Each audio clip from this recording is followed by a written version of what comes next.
이구영 저자의 차이나는 복의 클래스. 첫 번째 복, 천국에 들어가는 사람들. 예수님의 산상설교. 예수님께서 나지막한 산 밑에 계실 때 사람들이 모여들기 시작했다. 병을 고쳐달라고, 귀신을 쫓아내달라고, 하나님의 말씀을 전해달라고, 옛날 이야기를 해달라고.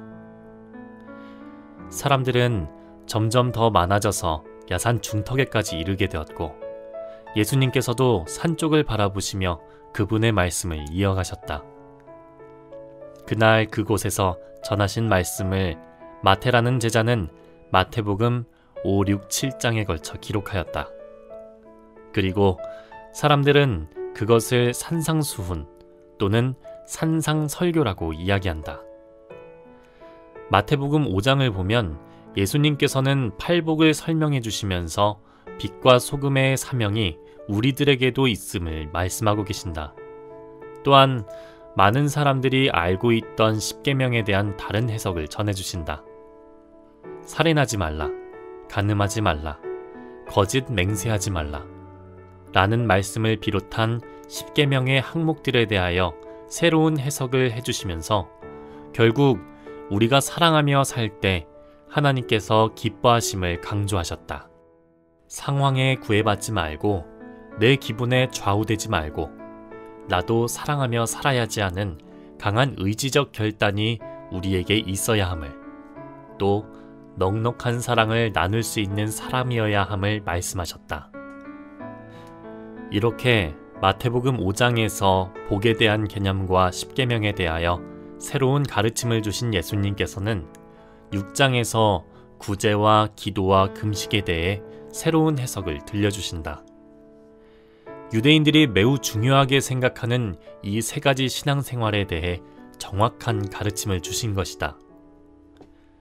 우리가 익히 알고 있는 것처럼 구제할 때는 오른손이 하는 일을 왼손이 모르게 은밀하게 함으로써 자신을 드러내지 말고 상대방의 자존심을 상하게 하지도 않아야 하며 비밀스럽고 꾸준히 해야 함을 말씀하신다. 하나님께서 보고 계시니 사람들에게 인정받으려고 하지 말고 하나님께만 인정받기를 원하면서 꾸준히 이어가라고 말씀하신다. 기도에 관하여는 사람들 들으라고 큰 소리로 여러 사람 앞에서 떠들지 말고 은밀한 중에 보시고 들으시는 하나님을 믿으며 진실함으로 기도하라고 말씀하시면서 특별히 모범 기도문을 가르쳐 주신다. 그것이 바로 우리가 잘 알고 있는 주기도문이다. 하늘에 계신 우리 아버지여. 금식에 관하여는 내가 금식하고 있다고 생색내지 말고 머리에 기름을 바르고 얼굴을 깨끗이 하여 오히려 금식하는 자로 보이지 않게 건강한 것처럼 나를 가꾸며 기도하라고 말씀하신다. 세 가지를 통해 공통적으로 말씀하시는 바는 사람에게 보이려고 신앙생활 하지 말고 하나님 앞에서 하라는 것이다. 그러시면서 6장 맨 마지막에 염려에 대한 교훈을 하나 주시는데 하나님께서는 우리들의 염려를 다 알고 계신다고 하셨다. 예수님은 우리 염려의 대부분이 먹는 것, 입는 것, 마시는 것에 있음을 아신다. 돈 문제, 노후 문제, 먹고 사는 문제로 염려함을 아신다. 이 모든 것을 아시는 예수님께서는 우리들에게 전혀 다른 가르침을 주신다. 너희가 염려함으로 네 키를 조금이라도 더 크게 할 수 있느냐고 물으시면서 할 수도 없는 일 때문에 염려하지 말라고 하신다. 이 땅의 문제 때문에 여기서 끝나고 없어질 것들을 위해 너무 많은 신경을 쓰지 말고 노력하지 말라고 하신다. 공중의 새도 먹이시고 들의 풀도 입히시는 분이 하나님인데 하물며 사랑하는 그분의 자녀들을 굶기시겠느냐고 오히려 우리들에게 반문하신다. 오늘 있다가 내일 아궁이에 던져지는 들풀도 하나님이 이렇게 입히시거든 하물며 너희일까 보냐. 믿음이 작은 자들아, 그러므로 염려하여 이르기를 무엇을 먹을까, 무엇을 마실까, 무엇을 입을까 하지 말라. 이는 다 이방인들이 구하는 것이라. 너희 하늘 아버지께서 이 모든 것이 너희에게 있어야 할 줄을 아시느니라. 마태복음 6장 30절에서 32절 말씀. 어느 날 갑자기 이 말씀이 믿어졌다. 그렇지. 내가 염려한다고 갑자기 돈이 생기는 것도 아니고 내 몸이 갑자기 튼튼해지거나 내 얼굴이 잘생겨지는 것도 아닌데 웬 걱정? 내가 근심하고 있다고 해서 애들이 달라지고 급속도로 성장하는 것도 아닌데 내가 무엇 때문에 염려하지? 총량제란 말이 있다. 사람이 태어나서 죽을 때까지 해야 할 많은 부분에 있어서 총량이 있다는 것이다. 예를 들어서 지랄 총량제라는 것이 있는데 고려대학교의 어느 교수님이 말씀하신 것으로 이 땅에 사는 동안 사람마다 떨고 갈 지랄의 양이 정해져 있다는 것이다. 그래서 어릴 때 말 잘 듣던 애가 사춘기를 지나 청년이 되면서 말 안 듣고 지랄을 떠는 경우가 있고, 마찬가지로 어릴 때는 그렇게 망나니처럼 살다가 한순간에 변하는 경우도 있다. 내가 아는 사람 하나는 그렇게 착하고 믿음도 좋은 것 같았는데 40대가 되면서부터 이해할 수 없는 행동을 하고 야단을 떨다가 50대에 정점을 찍더니 50대 후반이 되자 잠잠해졌다. 도대체 왜 그런 걸까? 바로 지랄 총량제. 떨어야 될 지랄을 어려서 다 안 떨었으니 나이 들어 지랄하는 거란다. 사람마다 총량제는 다 있다. 잘난 척 총량제 역시 마찬가지다. 안 그러다가 갑자기 잘난 척 꽤나 하며 주위 사람을 피곤하게 만드는 사람이 있다. 그게 다 죽을 때가 돼서 그러는 거다. 걱정 총량제도 있지 않겠는가? 평생 해야 될 걱정이 다 있는데 철없던 시절에 너무 걱정 없이 살면 나이 들어 걱정이 밀려온다. 사람들은 죽기 직전에 걱정이 많아진다고 한다. 내가 죽으면 자식들은, 남편은 어떻게 사나부터 시작해서 모든 게 다 걱정이다. 그런데 걱정한다고 달라질 것은 없다. 내가 죽고 나면 시시덕거리며 다 잘 산다. 그러니 그냥 가라. 서운함 총량제도 있다. 평소에는 서운하지 않았는데 결혼할 때가 되고 헤어질 때가 되고 죽을 때가 되면 왜 그렇게 서운한 게 많은지. 그냥 그러려니 하면 되는데 사람들은 총량제에 대해 잘 모르니 자꾸 왜 그러느냐고 묻는 것이다. 앞으로는 저게 다 총량을 채우느라 그러나 보다 하면 된다. 예수님께서는 우리가 많이 걱정하고 염려하며 사는 것을 아셨다. 그 총량을 채우느라고 먹고 사는 문제, 자녀 양육 문제, 인간관계 문제, 노후 대책 문제, 사업 문제 등으로 염려하는 것을 아셨다. 그래서 예수님께서는 걱정을 하지 말라는 것이 아니라 전혀 다른 걱정을 하며 살아가라고 말씀하신다. 총량은 채워야 하니까. 너희는 먼저 그의 나라와 그의 의를 구하라. 그리하면 이 모든 것을 너희에게 더하시리라. 마태복음 6장 33절 말씀. 예수님께서는 너희는 먹는 것, 입는 것, 사는 것 등 이 땅의 문제들로 염려하지 말고 오히려 하나님의 뜻대로 살고자 하는 마음으로 어떻게 하면 내가 하나님의 뜻대로 살까를 염려하라고 하신다. 성경대로 살려면, 예수님처럼 살려면 어떻게 해야 할까? 이 사람을 만날까 말까? 여기에 돈을 쓸까 말까? 내게 주어진 24시간을 어떻게 쓸까 하는 모든 것들에 대해 복잡하게 생각하지 말고 하나님의 뜻이 뭘까만을 생각하라고 하시는 것이다. 지난주에 우리 교회 예배실의 영상과 음향시설 보강 및 교체를 위해서 헌신해 주시길 성도들에게 부탁드렸다. 그러자 몇몇 분이 나에게 문자를 보내시고 주보에 있는 교회 통장으로 헌금을 보내주셨다. 참으로 감사했다. 목사님, 땡땡땡 집사입니다. 지난주에 말씀하셨던 교회 음향시설 공사 금액 관련으로 문자 드립니다. 하나님께 받은 은혜가 크기에 감사함을 표현하고자 합니다. 너무 작은 것이라 부끄럽지만 조금이나마 도움이 되었으면 합니다. 주보에 있는 교회 일반 통장으로 입금했습니다. 오늘도 즐거운 하루 되세요. 눈물이 핑 돌 만큼 감격스러웠다. 또 어떤 분들은 이렇게 말씀해 주셨다. 목사님, 아무에게도 말하지 말아주세요. 하나님께 드리고 싶습니다. 제가 하는 모든 일은 비밀입니다. 견적을 받으시게 되면 견적서를 검토해 드릴 수 있고 공신력이 있는 통로를 통해 그 물건이 정품인지 적당한 가격인지를 정확하게 알 수 있는 거래처가 있어서 도움을 드릴 수 있습니다. 참으로 기뻤다. 이런 분들 덕분에 공사가 잘 진행될 것 같아 행복하고 감사했다. 내 마음의 보물이 돈이 아니라 하나님의 나라와 하나님의 성전과 하나님의 뜻에 내 마음이 머물고 있으니 그거면 충분한 게 아니겠는가. 생각할 것도 돈 쓸 곳도 많을 텐데 그 분주한 와중에 하나님의 성전을 생각하고 내 마음을 교회에 두는 사람들이 있음이 얼마나 감격스러운 일인가. 먼저 그의 나라와 그의 의를 구하라. 그리하면 이 모든 것을 너희에게 더하시리라는 하나님의 말씀이 믿어진다. 여기에서 구하라는 말인 아이테오는 특별한 말이다.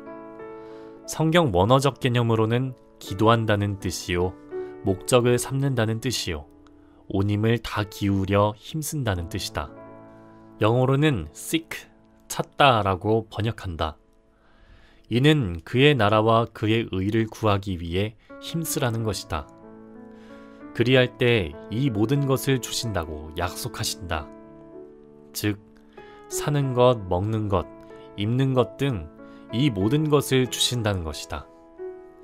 그분이 주셔야 받을 수 있다. 내가 그의 나라와 그의 의를 구할 때 그는 그의 일을 하신다. 주시고자 하는 마음은 간절하지만 내가 그의 나라와 그의 의를 구하지 않기에 주실 수 없는 것이다. 우선순위가 바로 되어야 성공이 온다. 그러므로 너희는 미래에 대한 걱정도 하지 말라고 하신다. 노후 대책보다 더 중요한 사후 대책이 마련되어 있으니 노후 대책 때문에 걱정하지 말고 내 일의 염려를 당겨서 미리 하지 말라고 말씀하신다. 일단 오늘 하나님의 뜻대로 살면서 사후에 하나님 앞에서 상 받을 만한 삶을 살아가라고 말씀하신다. 나는 어차피 내 인생을 스스로 해결하지 못함을 알기에 내 것은 하나님께 송두리째 맡기고 내게 능력 주시는 그분의 뜻을 따라서 그분의 뜻대로 살아가는 것. 여기에 그리스도인의 승리의 삶이 있다.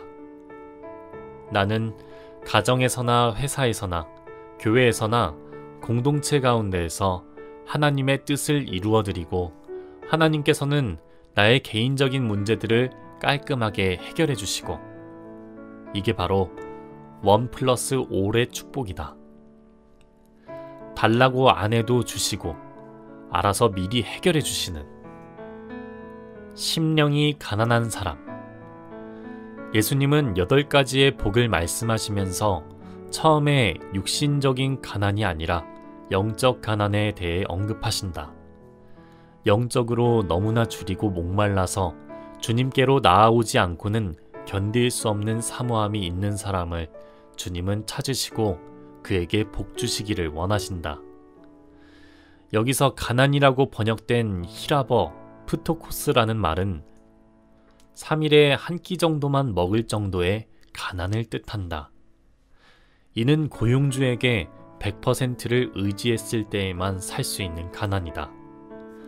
그것이 비굴하다고 느끼질 못할 정도의 가난이며 무조건 순종하고 충성해야만 먹을 수 있는 가난을 말한다. 그러므로 심령이 가난한 사람이란 3일 굶은 사람이 밥 생각밖에 안 나는 것처럼 그렇게 천국과 예수님만 생각나는 사람들을 말한다. 이들은 하나님만을 절대적으로 바라보는 믿음의 사람이다. 이처럼 오직 예수님에게 모든 관심이 집중되어 있는 사람을 심령이 가난한 사람이라고 표현하신다. 3일을 굶어 받는가? 3일 금식은 대부분 기도원에 가서 하는데 오래전에 기도원에 가지 않고 집에서 3일을 굶으면서 금식 기도를 한 적이 있다. 그때 우리 집에서 교회로 가려면 작은 떡볶이 집을 하나 지나가야 하는데 나는 1년에 떡볶이 1개를 집어먹을까 말까 하는 사람이다. 그런데 오전 11시 30분쯤 밥을 잔뜩 먹고 12시부터 금식을 하는데 하루가 지나서 다음날 교회를 가다가 왠지 그 떡볶이를 먹고 싶다는 생각이 드는 게 아닌가. 사람이 참 이상한 것이 굶으니까 한 번도 생각난 적 없고 먹지도 않던 떡볶이가 갑자기 생각이 나는 것이다. 굶은 지 이틀째가 되니까 떡볶이 집 앞을 지나가다 나도 모르게 발이 멈추어졌다. 냄새라도 맡고 싶어서였다. 더욱 이상한 건 3일째가 되니 집에서 한 발자국도 안 나가고 시계만 보게 되는 것이다. 12시가 되면 밥을 먹을 수 있기 때문이다. 11시부터 밥을 차려놓고 서성이는데 시계바늘이 도대체 가질 않는 것 같았다. 분명히 11시 30분을 가리키고 있던 게 한참 전인 것 같은데 겨우 10분밖에 안 지나다니. 이거 시계가 죽은 거 아니야? 3일을 굶으니 오직 밥 생각밖에 안 났다. 이런 것을 가난이라고 하는 것이다. 온 마음이 먹는 것에만 집중되어 있는 것. 마음에 예수님이 계셔야 하는데 그렇지 않은 것 같아서 예수님 생각밖에 안 나는 사람들. 바로 이런 사람들을 심령이 가난하다고 한다. 예수님은 말씀하셨다. 너희가 돌이켜 어린아이들과 같이 되지 아니하면 결단코 천국에 들어가지 못한다고. 어린아이 같다는 것이 뭘까? 왜 어린아이와 같이 되지 않으면 천국에 못 들어가는 걸까? 어린아이처럼 진실하고 겸손하고. 다 맞는 이야기지만 더 큰 이유가 있다. 어린아이는 엄마가 없으면 못 산다. 예수님이 말씀하시는 어린아이는 갓난아기나 초등학생이 아니라 아장아장 걷는 아이들이다. 아장아장 걷는 아이를 데리고 놀이터에 가보았는가? 아이들을 놀이터에 풀어놓고 놀라고 하면 처음에는 잘 논다. 흙장난도 하고 재미있게 놀다가 금세 일어서서는 두리번거리며 주위를 살핀다. 누굴 찾는 것인가? 바로 엄마다. 이렇게 볼 때 엄마가 저기 앉아 있으면 씩 웃고 다시 놀던지 엄마에게로 왔다가 다시 가서 논다. 그런데 만약 엄마가 없다면 바로 운다. 엄마가 없는 것과 자기가 노는 것과는 아무런 관계도 없는데 잠시 화장실을 갔다 오던지 금방 올 텐데도 아이들은 그렇게 생각하지 않는다. 엄마가 안 보이는 순간 더 이상 살고 싶지 않은 것이다. 엄마가 없는 순간 내 삶은 그것으로 끝인 것이다. 이게 바로 어린아이와 같다는 것이다. 어느 신학자의 말처럼 절대 의존의 감정, 그분 한 분에게만 내 모든 것이 매달려 있는 상태, 이런 상태가 바로 심령이 가난한 것이다. 아침부터 저녁까지 예수님 생각밖에 안 나는 상태, 작은 일이든 큰 일이든 단순한 일이든 복잡한 일이든 다 예수님하고만 상의하고 싶은 상태. 천국에 들어가는 사람들. 과거 한국교회가 불같이 일어날 때 교인들이 많이 부르던 찬송가들은 대개 이러했다. 아침에는 예수로 눈을 뜨게 하시고 저녁에는 예수로 잠을 자게 하시네. 예수님 내 주여 내 중심에 오소서. 주님 한 분만으로 만족하옵니다. 주님 한 분만으로 중. 내 주님 없인 난 못 살아. 내 주님 없인 안 돼. 닷 없는 배처럼 흔들려 주님 없인 난 못 살아. 주님 없인 못 살아 중. 낮에나 밤에나 눈물 머금고 내 주님 오시기만 고대합니다. 가실 때 다시 오마 하신 예수님, 오 주여 언제 오시렵니까? 먼 하늘 이상한 구름만 떠도 행여나 내 주님 오시는가 해 머리 들고 멀리 멀리 바라보는 맘, 오 주여 언제나 오시렵니까? 주님 고대가 중. 먼 하늘에 이상한 구름 하나만 떠도 주님이 그 구름을 타고 오늘 오실 것 같아서 창문을 열고 내다보다 다시 신발을 신고 나와서 주님이 언제 오시나 바라보는 그 마음, 그게 심령이 가난한 자의 마음이다. 한 번은 미국으로 부흥회를 가는데 일본 나리타 공항에서 비행기를 갈아탄 적이 있다. 한두 시간 정도 시간이 남아서 공항 로비를 서성이다 하늘을 봤는데 구름이 너무나 예뻤다. 하늘이 참 맑고 좋다고 생각하다 문득 예수님 생각이 났다. 저 구름 타고 오늘 그냥 주님이 오셨으면 좋겠다. 아, 미국은 뭐하러 가나. 그냥 여기서 주님 재림을 맞이하고 싶다. 주님은 다시 오마, 다시 오마, 또 다시 오마 라고 말씀하셨다. 보라, 주님 구름 타시고 나팔 불 때 다시 오시리. 다시 오실 줄로 믿어라. 내 마음에 이미 오신 예수님, 다시 오실 예수님께 집중하여 다른 것들에 마음을 빼앗기지 않는 사람들을 심령이 가난한 자라고 한다. 이렇게 예수님께 오직 한 마음으로 집중하는 심령이 가난한 사람들에게 주시는 하나님의 복이 천국이라고 예수님은 말씀하신다. 성경은 말씀하고 있다. 회개하라, 천국이 가까웠느니라. 회개하라, 돈을 벌 것이다. 회개하라, 취직할 것이다. 회개하라, 합격할 것이다. 회개하라, 당첨될 것이다가 아니다. 회개하라, 천국이 가까웠느니라이다. 예수님의 공생애는 천국으로 시작하여 천국으로 마감한다. 예수님께서는 천국을 잊고 사는 사람들에게 천국에 대해 말씀하신다. 성경 속 인물들이 살고 있다는 바로 그 천국을 강력하게 소개하며 강조하신다. 그러고 보면 예수님의 외침은 일관적으로 천국과 관계가 있다. 처음 광야에서 외치신 음성은 천국이었다. 회개하라, 천국이 가까웠느니라. 중간중간 제자들이 아파하고 실망할 때면 늘 천국에 대한 소망을 말씀하셨다. 또 어느 산에 올라가서 그의 모습이 변하셨을 때도 천국이 생각나는 장면을 연출하셨다. 제자들이 낭망했을 때는 근심하지 말라고 하시면서 천국과 연관지어 설명해 주셨다. 이 땅에서의 삶이 끝이 아니고 천국이 있는데 내가 먼저 가서 집을 다 준비해 놓은 후에 너희들을 데리러 올 것이니 근심하지 말라고 말씀하셨다.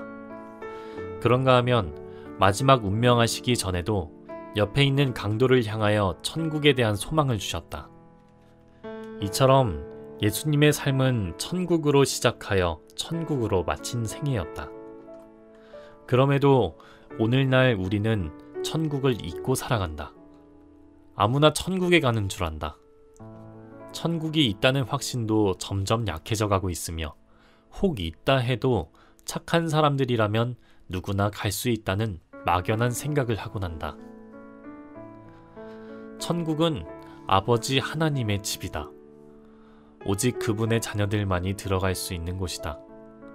아무리 공부를 잘하고 세상에서 인정받고 착한 사람이라 할지라도 아무 집에나 불쑥 들어갈 수는 없는 일이다. 굳게 닫힌 문의 비밀번호를 알고 있어야 들어가지 않겠는가? 천국은 예수 그리스도라는 비밀번호를 알고 있는 하나님의 자녀들만이 갈 수 있는 곳이다. 다른 이름을 우리에게 주신 적이 없다. 내가 대학원 다닐 때 종교 다원주의 열풍이 불었다. 꼭 예수를 안 믿어도 구원받을 수 있고 절에 다녀도 제사를 드려도 이슬람교를 믿던지 다른 어떤 종교를 믿어도 그게 다 비슷하기 때문에 모두 천국에 갈 수 있다고 했다. 헷갈렸다. 일평생 예수를 믿어야 구원받는다고 배웠고 교회는 착해지려고 가는 게 아니라 구원받기 위해 가는 곳이며 죄를 회개하고 죄 씻음 받아야 천국에 들어갈 수 있다고 배웠는데 그러기 위해서는 반드시 예수님께서 흘리신 보혈의 피로 말미암아 나의 죄를 다 씻어주시고 지워주심을 믿어야 천국에 가는 거라고 배웠는데 유명한 교수님, 공부를 많이 하신 목사님이 꼭 예수를 안 믿어도 구원받는다고 말씀하시니 얼마나 놀랐겠는가. 날마다 잠들기 전 무릎을 꿇고 하나님께 기도했던 기억이 있다.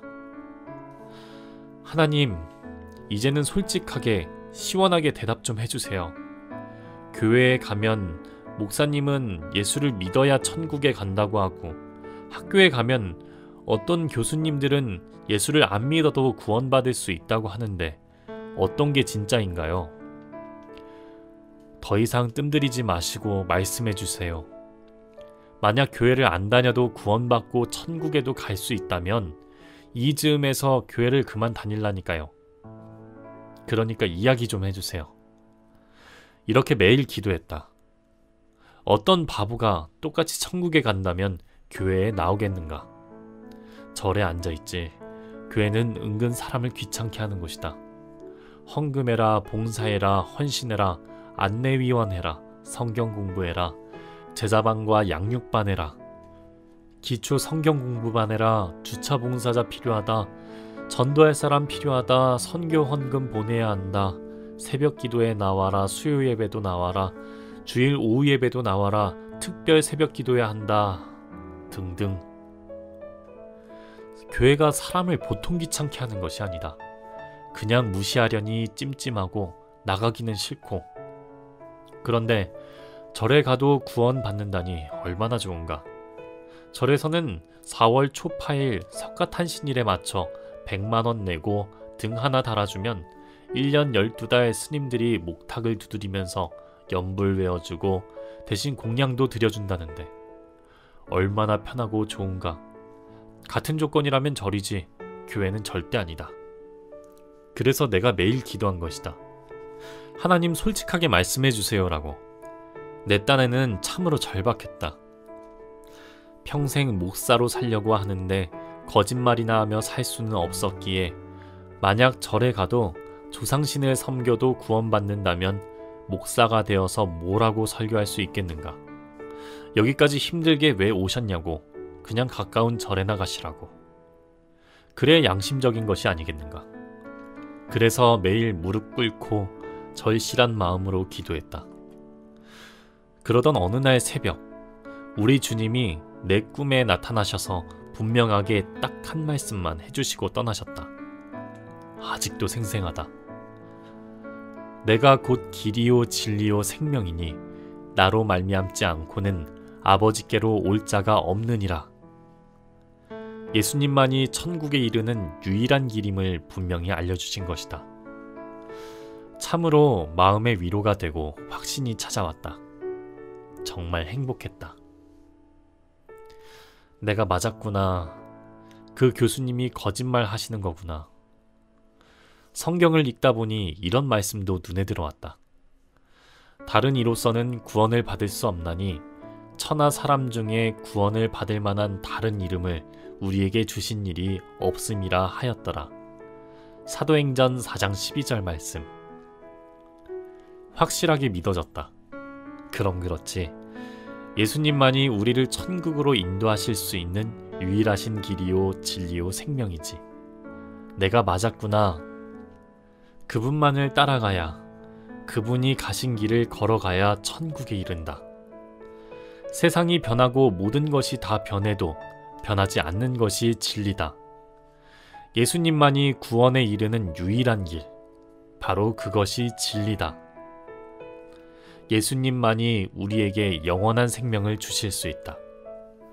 양다리 걸치지 말자. 예수님께서는 천국 안내를 우리에게 부탁 부탁하셨다. 나는 이 땅에서는 좀 가난해도 병들어도 속 좀 썩고 살아도 괜찮은데 천국은 꼭 가고 싶다. 예수님만이 길이요 진리요 생명이심을 믿고 그분을 내 주인님으로 모시고 살다가 천국에 이르기를 원한다면, 천국이 나의 최고 보물이기를 원한다면 마음속으로 아멘 해보라. 팔복의 첫 번째 복도 천국이고 마지막 복도 천국이다. 심령이 가난한 자는 복이 있나니 천국이 그들의 것임이요. 마태복음 5장 3절. 의를 위하여 박해를 받은 자는 복이 있나니 천국이 그들의 것임이라. 마태복음 5장 10절. 팔복의 선물 세트의 첫 번째도 천국이요 마지막도 천국이니 천국이 얼마나 중요한 복인가. 그래서 나는 늘 기도한다. 성령님 도와주세요. 제 힘으로는 안 되니 성령님이 도와주세요. 천국 잊지 않도록, 천국 잃지 않도록 도와주세요. 이렇게 귀한 복음임에도 우리는 늘 양다리를 걸치며 살려고 한다. 신의 산에서 하나님이 모세를 통해 당부하신 첫 번째 이야기도 이런 맥락이다. 너는 나 외에 다른 신을 너에게 있게 하지 말라는 말씀은 결국 하나님만 사랑하라는 말씀이다. 하나님만 사랑하는 말씀은 다른 마음 먹지 말고 심령이 가난한 자가 되어 오직 그의 나라와 그의 의를 위해 살아가라는 말씀이다. 그러고 보면 10계명의 첫 계명도 팔복의 첫 번째 복도 오직 한 마음이다. 오직 하나님을 향한, 천국을 향한 십자가의 사랑을 실천하고자 하는 오직 한 마음. 천국은 이런 자들에게 주시는 복이지 아무나 갈 수 있는 곳이 아님을 알아야 한다. 당신은 예배자인가 마당만 밟는 자인가? 이사야 선지자는 마당만 밟는 자들을 향해 경고하였다. 교회만 왔다 갔다 하는 사람들을 나무랐다. 심령이 가난하지 않고 하나님을 이용해 먹으려고만 하며 혼나지 않을 정도로만 살고 싶어 하는 욕심쟁이들을 나무라는 것이다. 구약의 대선지자 중 한 사람인 이사야 선지자는 이런 예언을 한 적이 있다. 하늘이여 들으라, 땅이여 귀를 기울이라. 여호와께서 말씀하시기를 내가 자식을 양육하였거늘 그들이 나를 거역하였도다. 소는 그 임자를 알고 나귀는 그 주인의 구유를 알건만은 이스라엘은 알지 못하고 나의 백성은 깨닫지 못하는도다 하셨도다. 슬프다 범죄한 나라요, 허물어진 백성이요, 행악의 종자요, 행위가 부패한 자식이로다. 그들이 여호와를 버리며 이스라엘의 거룩하신 이를 만홀히 여겨 멀리하고 물러갔도다. 이사야 1장 2절에서 4절 말씀. 하나님이 탄식하신 이유는 한 가지다. 거역하고 깨닫지 못하고 멀어졌다는 것이다. 하나님께서는 사랑하셔서 먹여주시고 입혀주시고 살아갈 수 있도록 도우셨으며 용기를 주시고 힘을 주시고 앞서 예비해 주셨는데 이 모든 혜택을 누린 자녀들이 하나님을 무시했다는 것이다. 내 뜻대로 내 마음대로 해달라고 주장하면서 만약 내 뜻대로 하나님이 움직이지 않으시면 하나님을 떠나겠다고 하는 것이다. 정성 들여 키워놨더니 혼자 저절로 큰 줄 알며 은혜를 모르는 자녀들 때문에 하나님은 얼마나 속상하실까. 내 친구 중에 40세가 넘어서 늦둥이를 낳은 친구가 있는데 아들 둘밖에 없는 집에 딸 하나를 주셨다며 그렇게 자랑을 하고 다녔다. 그 친구는 일찍 머리가 휘어져서 흰머리가 많았는데 어느 날 깨끗하게 염색을 하고 온 게 아닌가. 새 장가라도 가냐고 농담삼아 물었더니 딸아이의 유치원에 가야 한다고 하면서 아이가 늙은 아빠를 싫어할까봐 젊게 보이기 위해 염색을 했다고 한다. 그토록 늦둥이 딸을 참 예뻐하며 키운 친구다.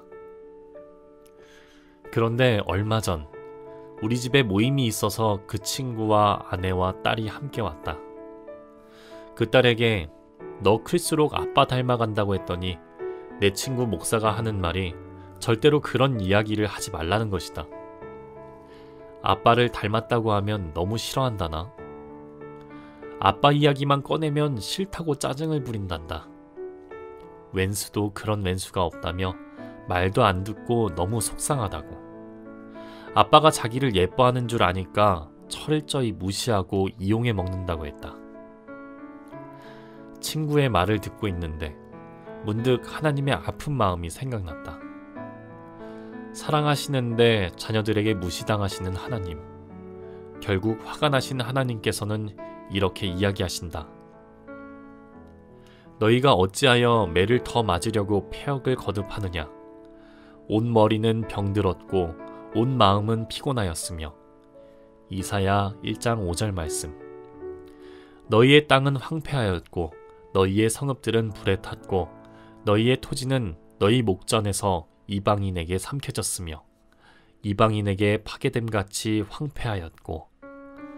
이사야 1장 7절 말씀. 나아가 이사야 선지자는 하나님의 아픈 마음을 이렇게 전한다. 그나마 너희에게 자비를 베풀지 않으시고 공의를 행하셨다면 너희는 지금쯤 소돔과 고모라처럼 다 멸망했을 거라고. 만군의 여호와께서 우리를 위하여 생존자를 조금 남겨두지 아니하셨다면 우리가 소돔 같고 고모라 같았으리로다. 이사야 1장 9절 말씀. 하나님께서 이처럼 진노하시자 이스라엘 백성들은 형식적인 예배를 드리기 시작한다. 일단 소나기나 피하고 보자는 심정으로 뇌물성 예배를 드린 것이다. 하나님께서 원하시는 것은 그들이 진정으로 하나님께로 돌아와 그분의 뜻에 순종하며 그분의 뜻대로 사랑하며 사는 것이었다.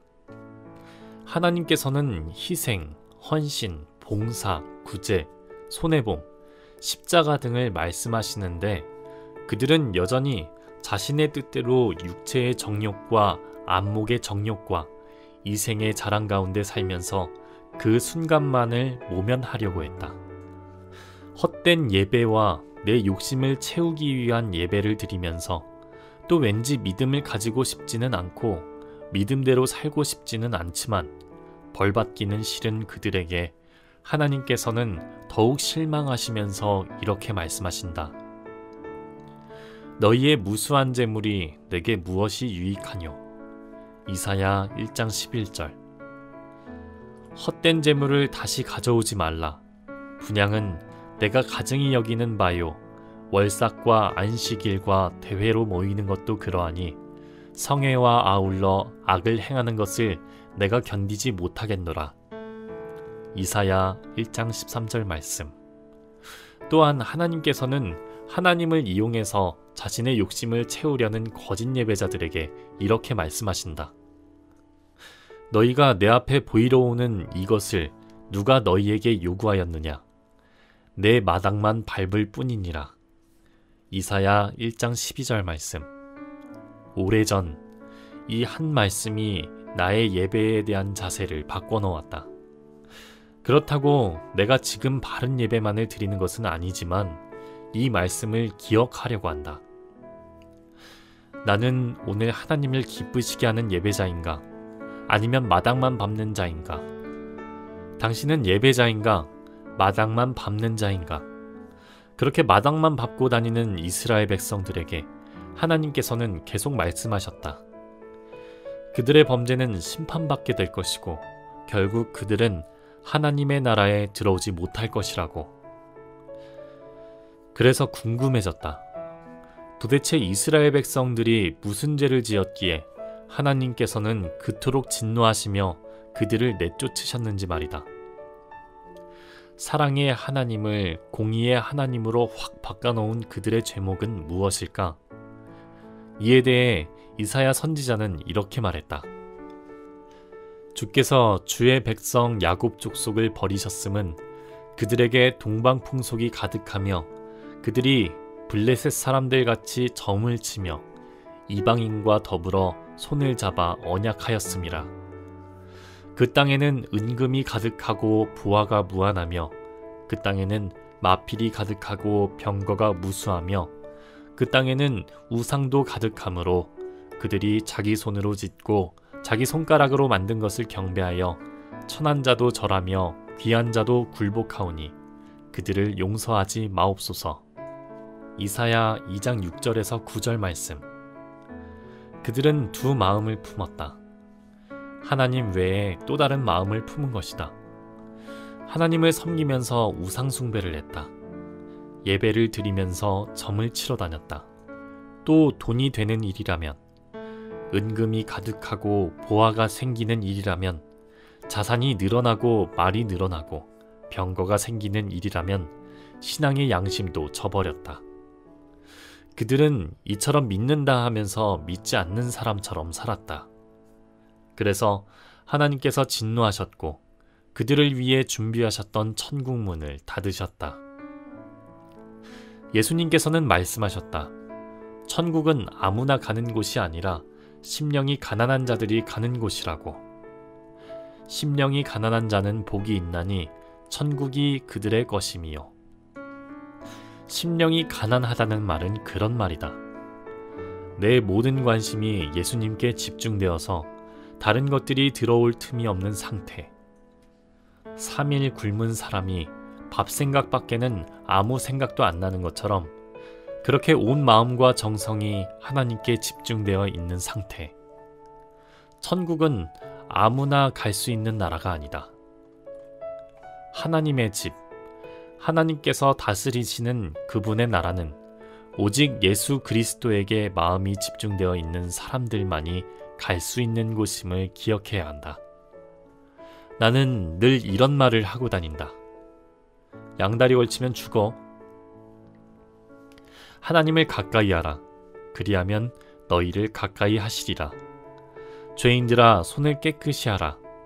두 마음을 품은 자들아 마음을 성결하게 하라. 야고보서 4장 8절. 성경은 섞인 마음 그 자체를 불결하다고 말하고 있다. 천국은 하나님께서 자녀들에게 주시는 최고의 축복이지만 아무나 갈 수 있는 곳은 아니다. 주님은 분명히 말씀하셨다. 심령이 가난한 자는 복이 있나니 천국이 그들의 것임이요. 내 모든 관심이 예수님께 집중되어서 예수님 없이는 한순간도 못 사는 사람. 그가 바로 심령이 가난한 사람이다. 내 마음의 최고 보물이 예수님인 사람들. 자신 있는가? 당신 마음의 보물은 무엇인가? 이구영 저자의 차이나는 복의 클래스. 첫 번째 복, 천국에 들어가는 사람들 중에서.